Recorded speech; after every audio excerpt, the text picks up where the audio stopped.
Olá pessoal, tudo bem? Eu sou o professor Luiz Picelli, eu sou professor aqui do Centro Acadêmico de Vitória e também sou coordenador da Merak, um dos professores que acaba ajudando indiretamente o bom desempenho dessa empresa dentro da universidade. São alunos que fazem toda a gestão para fazer esse evento acontecer, por exemplo. E eles me convidaram para fazer a apresentação desse tema, que são as tecnologias para auxiliar a assistência, educação e gestão na atenção primária à saúde. E para você entender um pouquinho mais sobre o que eu vou falar das tecnologias hoje para vocês, é importante vocês saberem que eu, como professor da Universidade Federal de Pernambuco, eu trabalho dentro da graduação com as tecnologias numa disciplina chamada Informática Aplicada à Saúde. Eu, por formação, sou enfermeiro, eu fiz o meu mestrado usando uma tecnologia para entender um pouco do que é o ensino à distância e depois no doutorado eu acabei me envolvendo com engenharia de software, com desenvolvimento de ferramentas para serem utilizadas ou em aplicativos, ou em websites, ou em outras aplicações para serem aplicadas na saúde, de uma maneira que me envolvesse desde a etapa de planejamento da ferramenta até nos requisitos, até na parte que envolvesse a avaliação de usabilidade e a sua aplicação na vida real dos profissionais de saúde. Então isso me deu muita base para poder explicar para vocês hoje por que é importante vocês estarem envolvidos com a tecnologia em saúde. Vamos focar agora o nosso olhar para a atenção primária. A gente sabe que a atenção secundária e terciária evolui tecnologicamente muito mais rápido e recebe muito mais investimento, principalmente da iniciativa privada. Mas o que a gente vê hoje na evolução tecnológica é que o custo para se aplicar os novos recursos tecnológicos na atenção primária não são tão altos quanto era alguns anos atrás.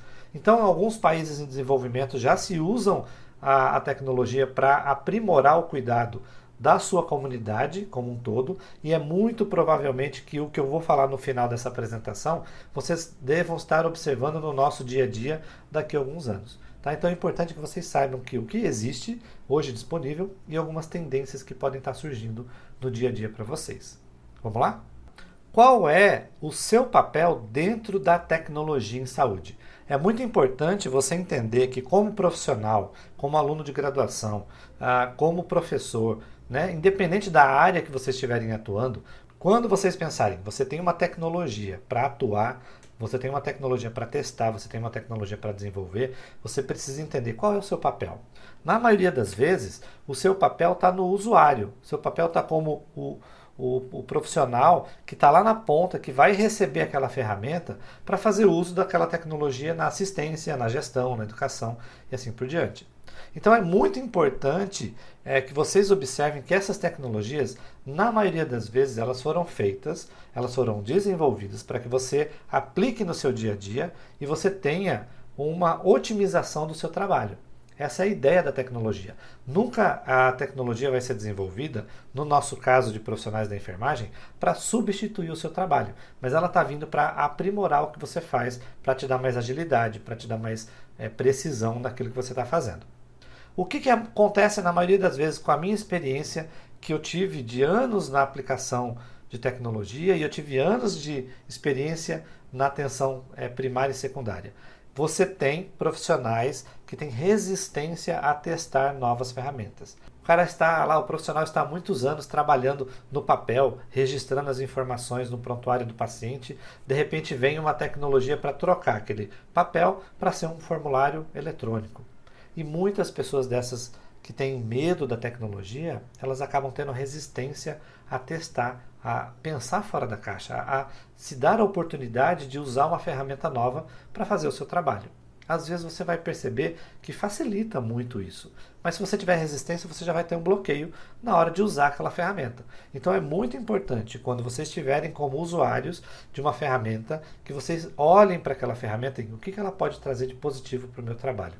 Esse é o primeiro ponto que a gente tem que pensar. Então eu estou colocando aqui que nosso papel, vou incluir nisso aqui também, é como usuário final. Alguns exemplos que eu posso dar aqui para vocês. Por exemplo, que a gente tem o tele-ECG. Né? O TLCG são ferramentas tecnológicas implantadas lá na unidade básica de saúde, ou às vezes eu já vi até fazer, igual no estado de Sergipe, eles fazem o TLCG dentro da ambulância do SAMU, enquanto eles estão trabalhando no interior com acesso remoto, eles já fazem o eletrocardiograma, mandam para uma outra unidade que tem um profissional especialista naquela área, ele já dá o laudo e devolve isso para o profissional para saber se ele está precisando fazer uma intervenção direta naquele caso ou se ele pode esperar chegar até na capital, por exemplo, quando está transferindo o paciente do interior para a capital. Né? Os aplicativos do SUS que foram desenvolvidos, que hoje a gente está vendo aí no nosso dia a dia, por causa da pandemia, pessoas que estão se cadastrando nos aplicativos para poder fazer, por exemplo, o cadastro para poder tomar vacina. Então, é muito importante vocês observarem que, quando eu for falar sobre o nosso aspecto histórico, que a carteira, né, o Cartão Nacional de Saúde, ele veio para realmente tentar otimizar a manipulação, os dados, o tratamento desses dados quando você pensa em população, quando você pensa em comunidade, que você está oferecendo um serviço de saúde. Tá? Então, esses são alguns exemplos onde nós, usuários finais, podemos fazer uso dessas tecnologias para ou o nosso trabalho ou como nós, usuários de paciente. Tá? Lembra, quando o paciente está no TLCG, ele é um beneficiário, ele não é um usuário final. Mas você, profissional de saúde que faz uso do TLCG para executar aquele serviço, você é o usuário final daquela ferramenta. No caso dos aplicativos, tanto nós que somos membros da comunidade ou outro paciente que está usando os aplicativos do SUS, ele também é o usuário final. Existem possibilidades de vocês presenciarem equipes de desenvolvimento onde eles vão programar aquela nova ferramenta, quando eles vão desenvolver aquela nova ferramenta. Então, aquela função é o de programador. Na maioria dos nossos casos, nós não temos formação específica de vamos aprender a fazer linguagem de programação, vamos aprender a programar um software, um site, uma ferramenta web para poder fazer uma interação entre o paciente e o nosso serviço. Essa é uma função de um profissional especialista em tecnologia que vai fazer o papel dele de desenvolvedor. É ele que vai lá na frente desenvolver. Então, não é fácil para a gente que tem a formação de enfermagem entender que aqueles códigos são feitos para poder gerar uma interface de uma maneira agradável para que eu possa usar aquela ferramenta. Então, essa é a função do programador. Ele também está presente quando a gente pensa numa ferramenta tecnológica a ser aplicada no nosso serviço. Então, eu tenho que entender que ele existe. Mas existe uma coisa muito importante, que é o membro da equipe. Em alguns lugares, quando se fala com tecnologia, chamam de stakeholders, que são aquelas partes interessadas, que são os membros da equipe que vão desenvolver, que vão buscar qual é a solução tecnológica para aquele problema que eu tenho dentro do meu serviço de saúde. Então vamos pensar num problema sobre cadastro de usuário ou população adscrita ali na nossa atenção básica. Então por que não nós, profissionais de saúde, nós não podemos fazer o papel de intermediador da comunicação entre o que o serviço de saúde precisa e o que o programador precisa fazer? Esse papel, essa função, né, no desenvolvimento, fazer parte da equipe de desenvolvimento é extremamente importante. E se vocês tiverem a oportunidade, assim como eu tive, de fazer parte de equipe de desenvolvimento, vocês vão ver que nós somos o elo entre o que o serviço precisa e qual é a capacidade que o programador consegue fazer com aquela ferramenta. Então não adianta nada o programador desenvolver uma ferramenta que não é útil lá no serviço. Ele precisa saber se ele foi realmente bem planejado. E quando a gente envolve os usuários finais ou os profissionais de saúde que estão trabalhando no dia a dia para determinar, olha, essa ferramenta tem que fazer essas funções. Então, isso a gente chama de elicitação de requisito. A gente está buscando quais são as necessidades que o software precisa ter, quais são as ferramentas, as funções, as cores, a fonte, o desenho, como é que ela vai funcionar, e aí o programador vai lá e desenvolve. Quanto mais próximo está esses stakeholders, né, estão trabalhando juntos, mais eficiente pode sair essa ferramenta. Tá? Então, o nosso papel aqui é de equipe, de trabalhar junto com o programador para poder mostrar para ele, olha, a ferramenta, se não funcionar desse jeito, ela pode não ser bem utilizada lá na frente. E aí ele vai perder todo o trabalho dele e vai ter que refazer. Então, quando se envolve os usuários desde o começo, é importante para a gente trabalhar uma ferramenta mais eficiente para o usuário final. Lembre-se, isso aqui foi o que eu fiz lá no meu doutorado e eu aprendi a fazer isso, e muito provavelmente quem for um dia trabalhar num hospital de grande porte, numa prefeitura onde tem equipe de tecnologia para desenvolver sistemas de informação para a comunidade, para a atenção básica, vocês serão convidados, quem tiver essa afinidade, a trabalhar dentro de uma equipe de desenvolvimento. E é muito importante ter a opinião de vocês frente àquele produto que está sendo produzido. Então, na apresentação de hoje, eu vou falar um pouquinho da história, da evolução histórica da informatização de saúde no Brasil, para poder mostrar para vocês que essa evolução, ela caminha junto com a evolução tecnológica dos computadores, por exemplo, e o nosso serviço vem absorvendo essas evoluções. E eu tenho também o envolvimento que essas tecnologias fazem, na previsão da sua função dentro da atenção básica. E aí eu vou falar um pouquinho de realidade virtual de saúde, impressão 3D para aplicação na saúde, os wearables, que são as ferramentas vestíveis para traduzir os sintomas que o paciente tem ou alguns sinais que são importantes para avaliar aquele paciente, entre algumas outras ferramentas. Então, fiquem até o final, que é para vocês entenderem o que essas ferramentas podem trazer de positivo aqui para a atenção básica. Tudo bem? Vamos lá? Vamos seguir agora? Vamos lá, colocando um pouquinho da linha do tempo da informatização de saúde no Brasil. Eu fiz um recorte de 1970 ao ano 2000 para vocês entenderem o que veio acontecer dentro da atenção básica, para vocês assimilarem um pouco o que foi introduzido de tecnologia dentro do nosso Sistema Único de Saúde, que a gente conhece como ele existe hoje. Na década de 70 ele nem existia ainda, ele só foi passar a ser criado na década de 90. Exatamente em 1990. Mas vamos dar uma olhadinha aqui. Então, na década de 70, exatamente em 1974, eles criam o DataPrev. Então, eles já começam a observar aqui, se eu preciso atender uma comunidade muito grande, que é a população do Brasil, e eu preciso fornecer serviços de saúde, eu preciso entender também da Previdência Social. Quantos anos de vida, de expectativa tem essas pessoas, quanto de imposto será arrecadado para que essas pessoas sejam mantidas tanto em saúde quanto em aposentadoria ao longo da sua vida depois que ela se aposenta. Então, para trabalhar com grandes dados, eles começaram a criar sistemas de manipulação de dados, de tratamento de informação, que foi o DataPrev em 1974. Em 75, eles já criam o Sistema Nacional de Informação sobre Mortalidade e o Sistema de Vigilância Alimentar e Nutricional, que é o SIM e o SISVAN. Muito provavelmente, uma versão bem mais evoluída, vocês já devem ter presenciado quando vocês passaram pela Secretaria Municipal de Saúde nas suas aulas práticas, para entender o que esses softwares, esses sistemas fazem na manipulação de dados municipais, e aí eles acabam, cada município gerando o seu relatório, passa para a Secretaria Estadual de Saúde, monta o seu relatório do Estado, passa isso tudo para o governo federal, para que eles possam ter uma visão geral de quantos dados que eles têm que manipular para entender a realidade do Brasil frente à mortalidade infantil, por exemplo, ou o aspecto nutricional e alimentar das pessoas. Na década de 80, no ano de 1984, começam a surgir os sistemas de apoio à Previdência Social, tanto no sistema de apoio ao ambiente hospitalar, quanto no ambiente ambulatorial. Então lembra que eu falei? Eles começam a se preocupar com os atendimentos de saúde que eram fornecidos para essa população e como era feito o repasse, como era feito o pagamento para essas instituições. Então eles começaram a não dar mais para fazer isso de uma maneira manual.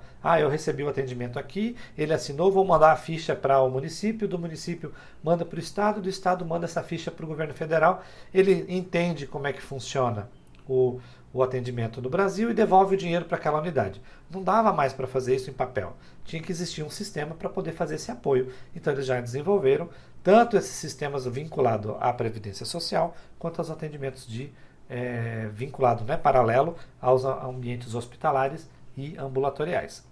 E aí depois veio, na sequência, os sistemas de informações hospitalares, para que os próprios hospitais gerassem os seus dados para falar dos atendimentos que eles estavam fazendo, qual era o custo que tinha isso para poder repassar o dinheiro para o atendimento dessas pessoas. Lembra, nós estamos em 1984 e ainda não tinha o Sistema Único de Saúde, mas já era fornecido atenção gratuita para a população quanto ao aspecto de saúde eles precisavam ter um repasse de dinheiro. Então eles precisaram desenvolver os sistemas de informação hospitalares, que não são mais, né, hoje já está bem mais evoluído, mas já estavam preocupados desde aquela época para receber e gerenciar todos esses dados. E aí vem a década de 90, muito importante para vocês que estão estudando, por exemplo, para concurso, saber que a Lei 8080 de 1990, onde faz a proposição do Sistema Nacional de Informação em Saúde, é a lei que cria também o nosso Sistema Único de Saúde. Então é muito importante saber que a partir dali começaram a se desenvolver o SINASC, que são o Sistema de Informação de Nascidos Vivos, aprimoramento do SINAM, dos agravos de notificação, a criação do SIAB, o Sistema de Informação da Atenção Básica, e o Sistema Nacional de Imunização. Imagina gerenciar quantas ampolas, quantas doses de vacina precisa se comprar para uma população de idade específica, criança ao nascer, crianças com 1 ano, 2 anos, 3 anos e assim por diante. Então, se não houvesse um sistema de informação criado para isso, era muito difícil fazer a contabilidade. E tinha muito erro, porque as prefeituras ainda registravam lá na atenção básica, lá na hora que fazia a aplicação da vacina, ainda tudo manual. Então ela lançava lá numa fichinha, no final o digitador tinha que colocar os dados no sistema para alimentar o sistema do Estado e o Estado alimentar o sistema do Brasil, o sistema nacional. Mas já era um sistema informatizado para isso. Ano 2000 em diante, né, agora a gente tem uma evolução bem mais rápida e bem mais aprimorada, a gente vê a transformação desses sistemas de uma maneira muito mais robusta, muito mais aprimorada. Então, 2002 teve o Sistema de Acompanhamento de Gestante, o SIS pré-natal, né, e as políticas foram criadas junto, né, eu não estou falando das políticas agora, porque convém a gente só dar o olhar para a tecnologia. Mas para que tenha um sistema de acompanhamento de gestante, você teve que ter toda uma reforma política criada para poder atender essas mulheres lá na atenção básica. Né? Então, foram criados rotinas, protocolos, financiamentos para isso, para poder ter o nosso SIS pré-natal, para poder registrar o atendimento, para ter uma estatística de atendimento. Isso é importante, porque não adianta você investir num tipo de atendimento como o atendimento à gestante e você não ter o feedback se você está atendendo mesmo a população ou não. Se você consegue atingir quantos por cento da população daquelas gestantes que você precisava atender, quanto você atingiu.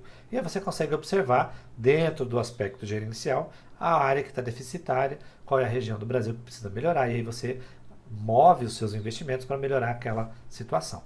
2004 veio a Política Nacional da Informação e Informática em Saúde, o PNIS. Isso é muito importante porque a partir dessa reforma política você teve um investimento em muitas outras áreas tecnológicas, como por exemplo em 2007 eles implantam a partir da política de 2004 o sistema de telesaúde. Antes a telemedicina ela não englobava as outras profissões. Você não tinha muita definição para o que a enfermagem fazia, a fisioterapia fazia, a farmácia fazia. Mas existia uma carência muito grande de serviços usando a telesaúde. Então, eles implantaram a legislação e a política própria da telesaúde para ser iniciada em 2007 e dali ela evoluiu muito até o que a gente conhece hoje. 2012 entram as estratégias de e-saúde, onde o governo consegue englobar o maior número possível, né, de atuações quanto ao aspecto tecnológico.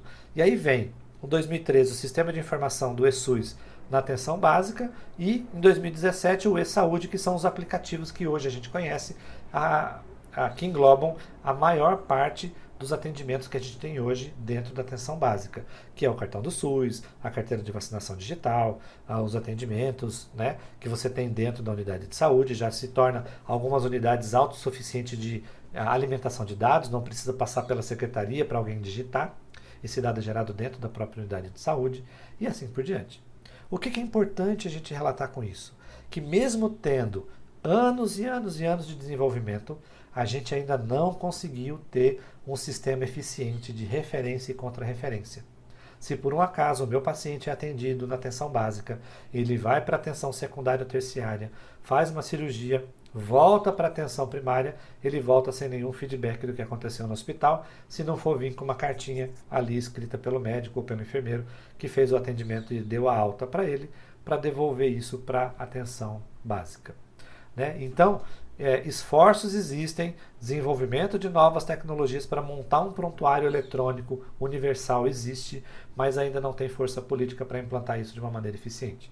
Espero que logo a gente consiga ter isso de uma maneira que funcione efetivamente, mas a gente está caminhando para isso. Né? Então espera-se que em pouco tempo a gente tenha uma eficiência da referência e contra-referência, o que vai nos ajudar muito a ter um gerenciamento, um dimensionamento da atenção mais holística para os pacientes, envolvendo aí também a tecnologia.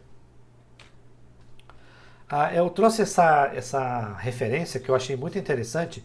O Shen, né, e os seus colaboradores em 2012 já mostravam um comparativo entre dois autores que mostravam que a tecnologia até 2010, a preocupação dos desenvolvedores, do uso da tecnologia, era mais em tratamento da informação do que levar a tecnologia para assistência. Né? Então você tinha que manipular muitos dados para poder ter um gerenciamento melhor daquelas informações, que é o que a gente chama de Big Data. Você tem muito dado para manipular para poder entender o que está acontecendo naquele teu país, naquela tua cidade, no teu bairro. Você precisa manipular os dados. Se você consegue extrair aquilo lá e processar e gerar um conceito, um conteúdo, você trabalha estratégias para melhorar as ações de saúde daquela região. Mas os esforços não eram voltados para fazer, por exemplo, melhorias da assistência, mas sim melhorias da gestão. Tá? Então, dá uma olhada.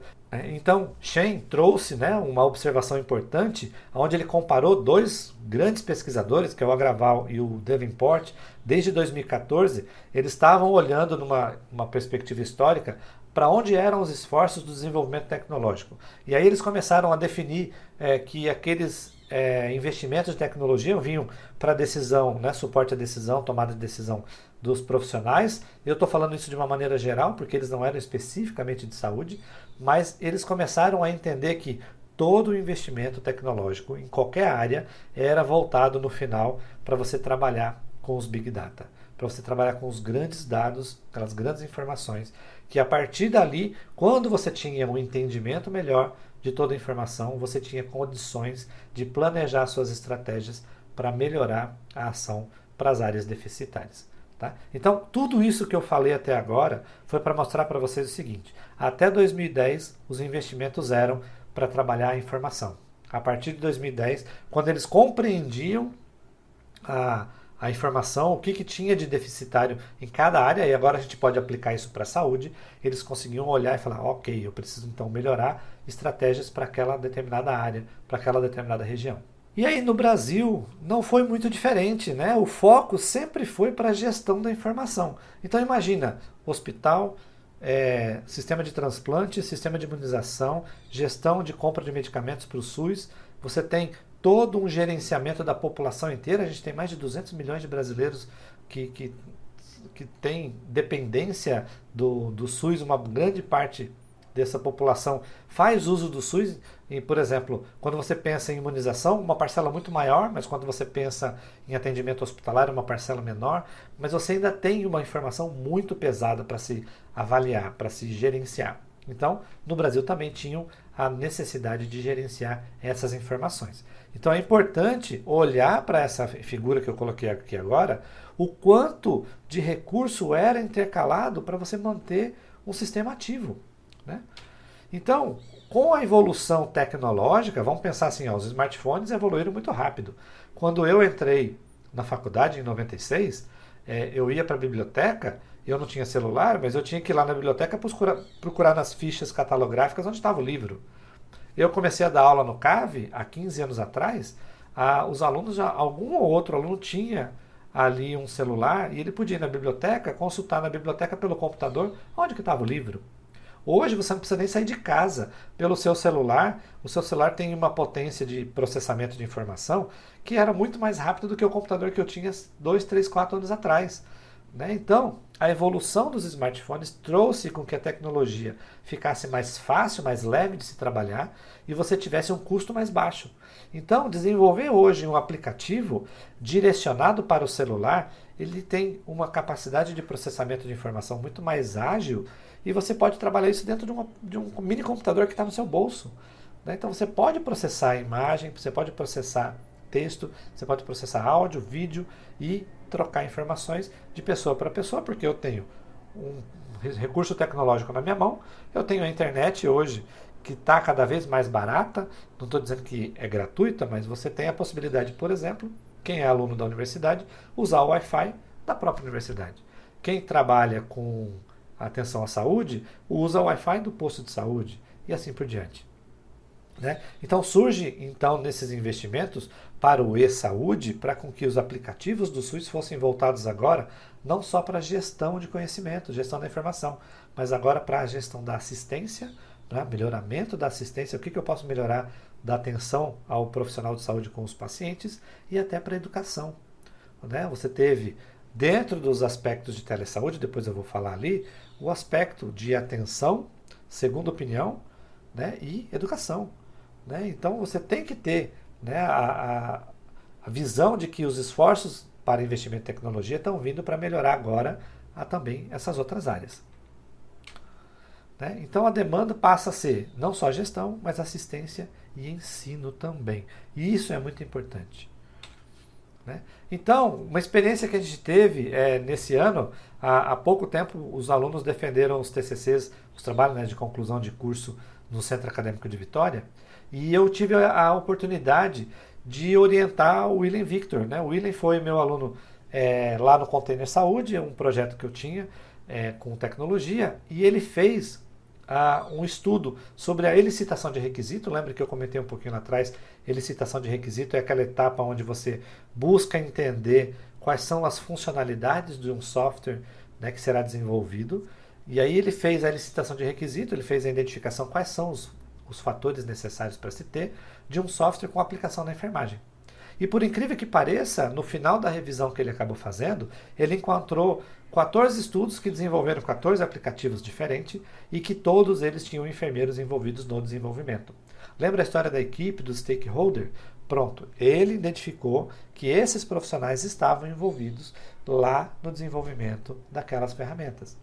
O que é claro isso para a gente? Que está cada vez mais próximo a necessidade de ter um profissional de saúde dentro das equipes de desenvolvimento. Está cada vez mais claro que vocês serão as pessoas, né, os alunos que estão se formando agora, ou os profissionais que estão atuando agora, são as pessoas que vão definir quais são os problemas que eu tenho de logística, de gestão, de atenção à saúde, que pode ser melhorado com tecnologia. E é vocês que vão definir os requisitos que essa ferramenta nova vai ter. E quem vai desenvolver pode ser vocês ou pode ser um profissional de tecnologia da informação. Mas vocês vão alimentar essa informação. Tá? Então, comprovando o que a gente vem falando há muito tempo, nesses 14 aplicativos estavam distribuídos entre softwares para gestão, para assistência e para o ensino. Né? Então, estratégia super simples de fazer, de você fazer conversas em grupo, registrando as demandas que cada grupo tinha de necessidade e foi alimentando até montar um protótipo, e esse protótipo era levado até o profissional de desenvolvimento e ele acabava produzindo esse novo aplicativo baseado nas informações que veio do usuário, que é ou o enfermeiro, ou o técnico de enfermagem, ou o paciente, ou o médico e assim por diante. Tá? Então os usuários que vão usar aquela ferramenta para melhorar a sua assistência, a sua educação ou sua gestão e assim por diante. E vamos lá, então eu faço essa pergunta, mas aonde que podemos ter a tecnologia que auxilie em algum modo a nossa atuação dentro da atenção básica em saúde? Né? Quando a gente volta os nossos olhares para essas ferramentas agora que estão surgindo, nos dá a ideia do que a gente pode ter em eficácia, melhoria da nossa atenção do trabalho usando tecnologia. Né? Vamos pensar o seguinte. Primeira coisa, telesaúde é uma coisa que já existe desde 2007, onde eles implantaram a política de telesaúde, e ela vem sendo aprimorada cada vez mais para envolver principalmente a atenção básica. Porque dentro do programa de telesaúde é previsto que se faça teleconsulta, uma comunicação entre um profissional lá na ponta que tem um déficit talvez tecnológico ou recursos de saúde, por exemplo, uma tomografia, uma ressonância magnética, para não encaminhar esse paciente logo, sem muita investigação, direto para uma capital, para você não inchar o sistema de saúde e você poder ter a atenção direta lá na clínica do paciente, fazendo uma teleconsulta, né? Fazendo uma consulta com outro profissional. Isso é uma possibilidade. Ele e o paciente junto com outro especialista fazendo a comunicação. Ou, por exemplo, pacientes que estão remotamente em casa, né? Vamos pensar o seguinte, na época da pandemia, o governo implantou programas de fique em casa, seja atendido em casa. Qualquer sinal de suspeita de Covid, era possível você entrar num programa de telesaúde do governo e tentar buscar a informação com um profissional de saúde para saber se aquilo que você estava sentindo era uma demanda específica para te levar para o hospital.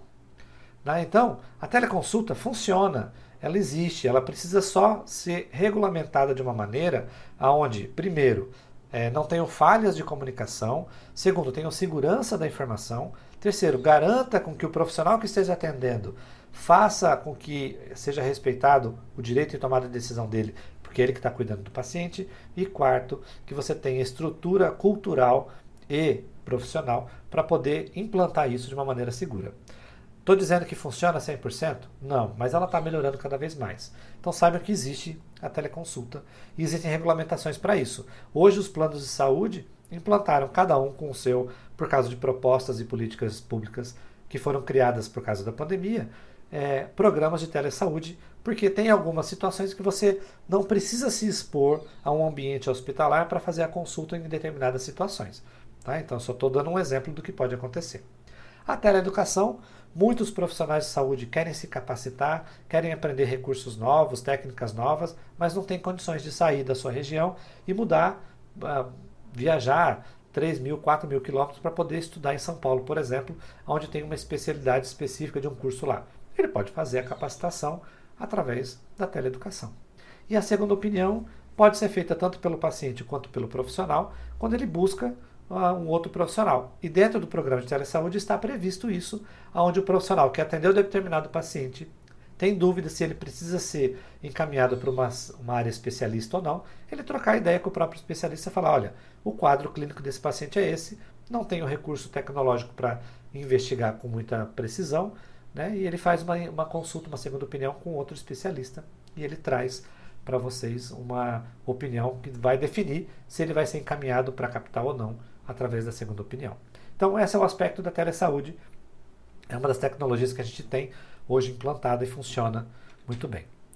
O TeleCG, cheguei a comentar para vocês lá no começo, o TeleCG é um programa também implantado para a execução dentro da atenção básica. Então, dentro de um atendimento na unidade básica de saúde, o paciente passa por uma coleta de dados do eletrocardiograma, esse eletrocardiograma vai para uma central onde tem um especialista cardiologista, ele dá o laudo e devolve isso para o profissional.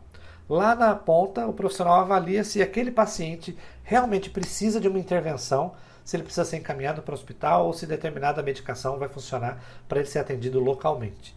Então o TeleCG ajudou muito a você salvar vidas, porque pacientes que às vezes estavam com princípios de infarto ou eles tinham uma arritmia muito específica em que o clínico não conseguia detectar, um especialista em cardiologia devolvia o feedback e falava o caminho do diagnóstico para esse paciente nesse eletrocardiograma é baseado nesse laudo.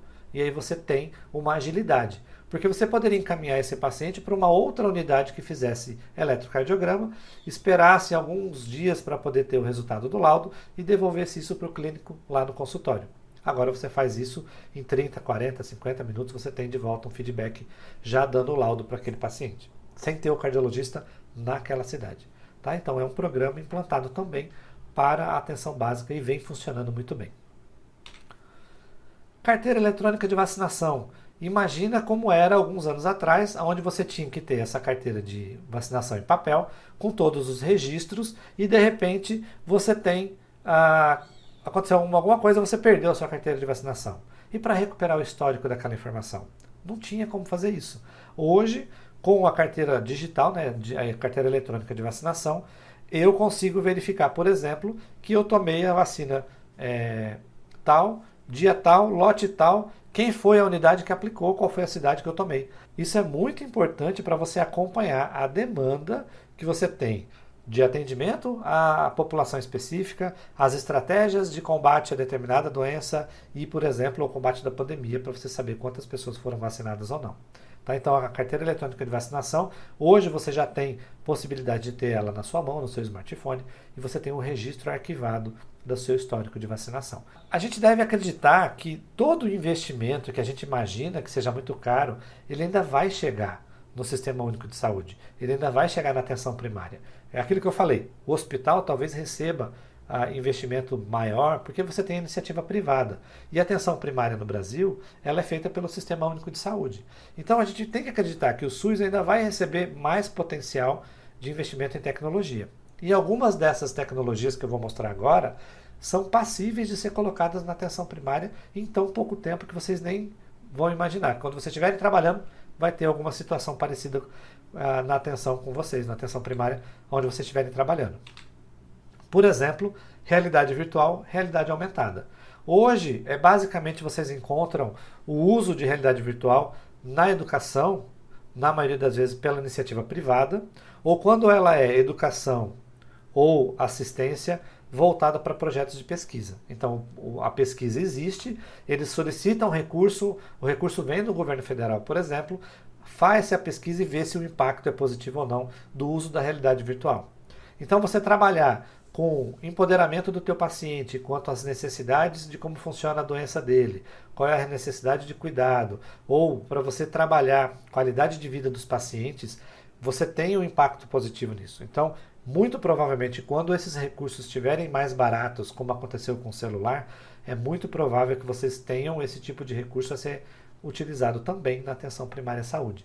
Então, não se esqueçam de realidade virtual e realidade aumentada podem ser criados para a assistência e para a educação também em saúde. Impressão 3D na saúde. Por enquanto parece uma utopia, mas as máquinas de impressão 3D podem usar qualquer tipo de material, desde material sintético até material orgânico. Então, muitas vezes, quem não conhece uma máquina de impressão digital, faz-se um modelo tridimensional no computador e ela lê aqueles pontos e ela acaba reproduzindo igualmente numa peça usando o material, o filamento que eles estão usando. Nessa primeira imagem que você está vendo, ela está usando um material sintético de um plástico para poder fazer um molde, para fazer uma peça de alguma solicitação.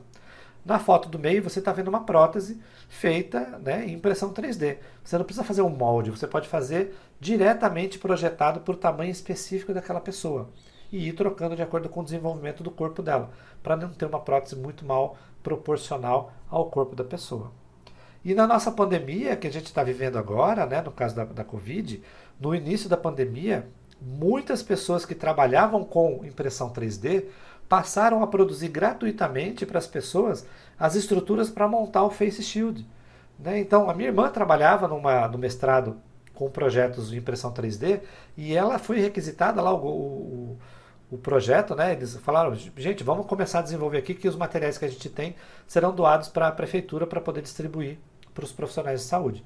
Então eles acabaram desenvolvendo as estruturas do Face Shield para poder pegar aquelas placas de acetato e montar uma Face Shield para os profissionais de saúde, baseado na impressão 3D. Então, hoje é um recurso caro, é um recurso que demanda pessoa técnica para poder trabalhar o desenvolvimento do protótipo.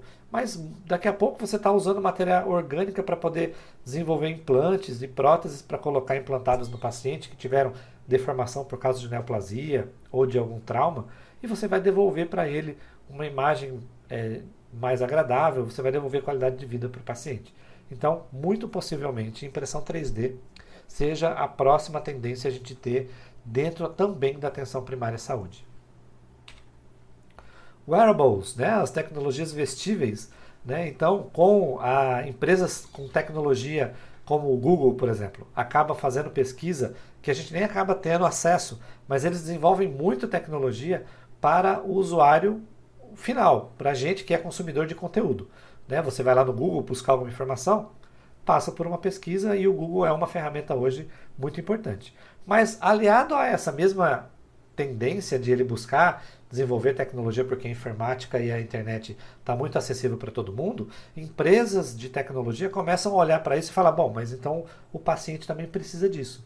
Imagina um relógio que tem monitoramento do eletrocardiograma, por exemplo, e transmite diretamente para uma clínica especializada ou para a atenção primária à saúde, para o consultório do enfermeiro e do médico que está lá na atenção primária, falando, olha, esse paciente aqui está desenvolvendo uma arritmia e precisa ser atendido com mais precocidade do que um outro paciente.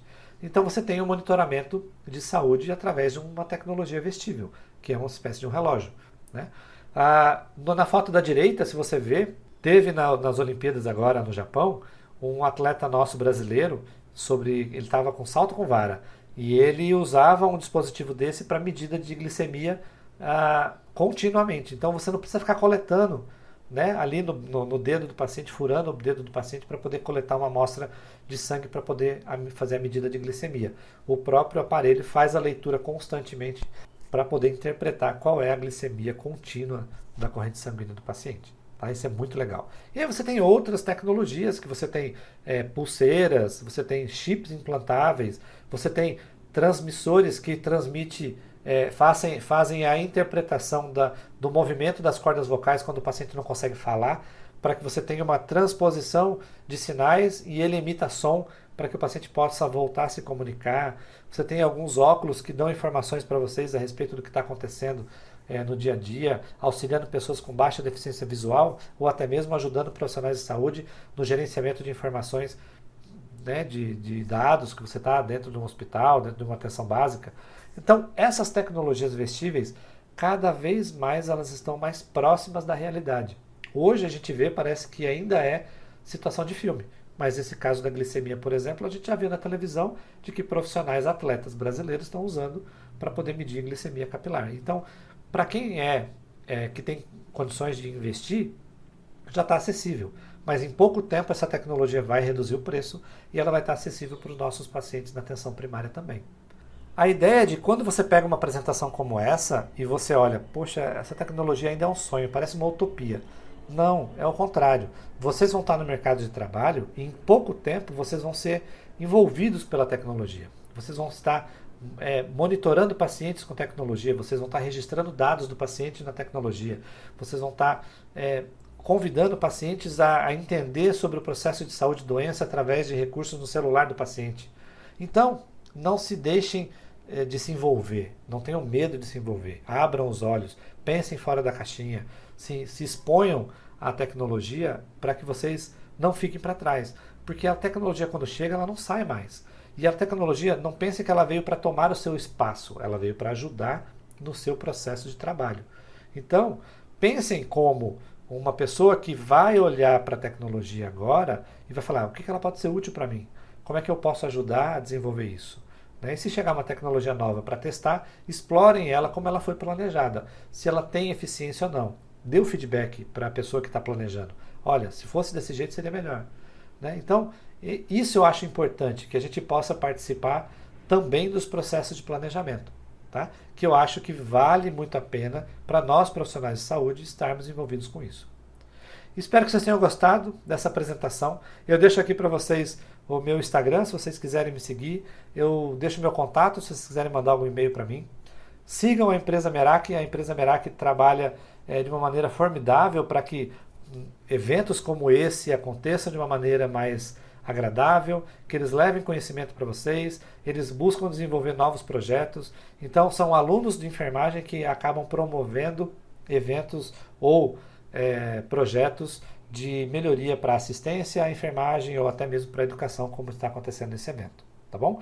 Espero que vocês tenham gostado. Se vocês gostaram, dê um feedback para a empresa Merak se vocês gostaram, para eles poderem repetir novamente esse tipo de evento. Tá bom? Obrigado pela paciência de me esperar até o final e vejo vocês na próxima. Tchau!